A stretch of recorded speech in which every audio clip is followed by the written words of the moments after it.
Assalamualaikum warahmatullahi wabarakatuh. Salam kebajikan, shalom. Om Swastiastu. Namo Buddhaya. Kami dari kelompok 6 Akan menampilkan video Dengan tema toleransi. Halo, nama saya Lestari Maharani dengan NIM akhir 039. Halo, nama aku Niswatul Faikatul Muna dengan NIM akhir 059. Halo, nama aku Buya Sari dengan NIM akhir 066. Halo, aku Afina dengan NIM akhir 067.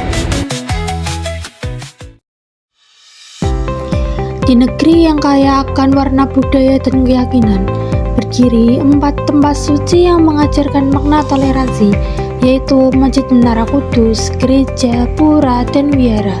4 bangunan, 4 tradisi, 4 cara beribadah, namun semuanya memancarkan satu pesan kedamaian. Masjid Menara Kudus. Masjid Menara Kudus bukan sekedar rumah ibadah. Ia adalah bukti nyata bagaimana agama dan budaya dapat berjalan bersama secara damai.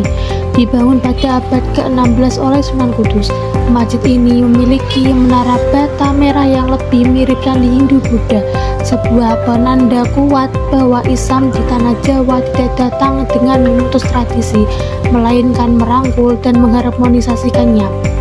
Di menara itu, azan berkumandang bersanding dengan nilai kearifan lokal. Setiap ukiran, setiap susunan bata mengajarkan kita bahwa perbedaan bukan penghalang, melainkan jembatan yang memeringkat kehidupan. Masjid Menara Kudus memanggil kita untuk mengingat bahwa Islam yang ramah, lembut, dan penuh hikmah adalah fondasi toleransi yang telah lama hidup di Nusantara. Pura berdiri anggun sebagai simbol harmoni antara manusia, alam, dan Sang Pencipta. Dari dupa yang mengepul, dari suara gamelan yang lembut, dari kidung suci yang menggema. Pura mengajarkan tentang keseimbangan. Dalam ajaran Hindu, hidup harus selaras dengan alam, selaras dengan sesama, selaras dengan Tuhan.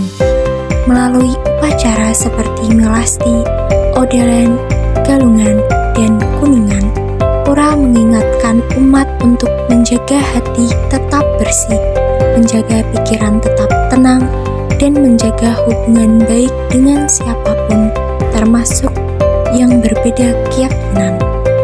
Pura berbisik lembut, harmoni adalah jalan menuju kedamaian.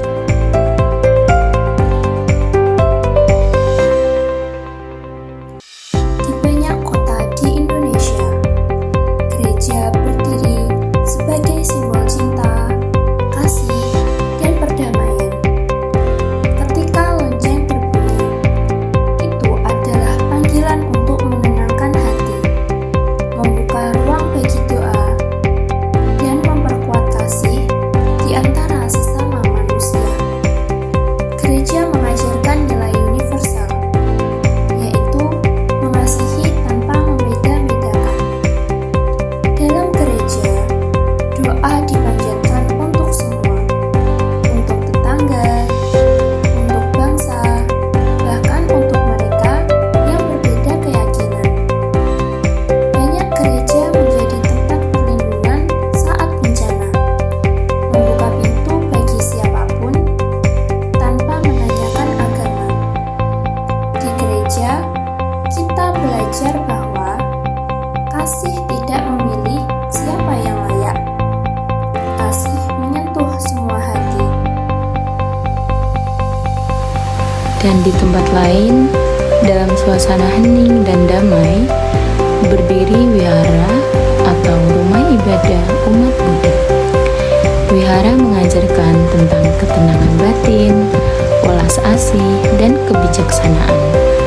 Setiap meditasi, setiap mantra mengajarkan umat untuk mengikis kebencian dan menumbuhkan kasih kepada seluruh makhluk hidup.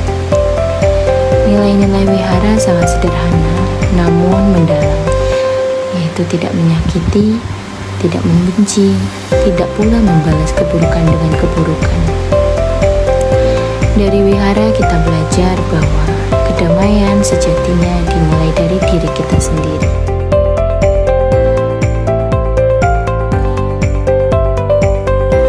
Dalam tradisi Konghucu, kelenteng jadi tempat untuk berdoa, bersyukur, dan menghormati leluhur.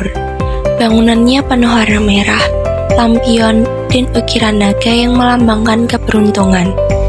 Di dalamnya, kamu bisa merasakan suasana yang tenang dengan lilin menyala dan harum hio yang lembut. Di tempat inilah umat menjaga ajaran Kongzi tentang kebajikan, hormat, dan hidup selaras dengan sesama.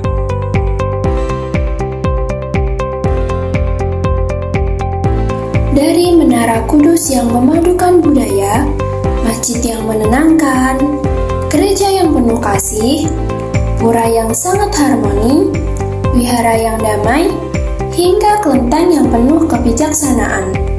Semuanya menunjukkan satu hal yang sama, yaitu Indonesia itu kaya, bukan hanya oleh bangunan indahnya, tetapi oleh hati dan sikap saling menghargai di dalamnya.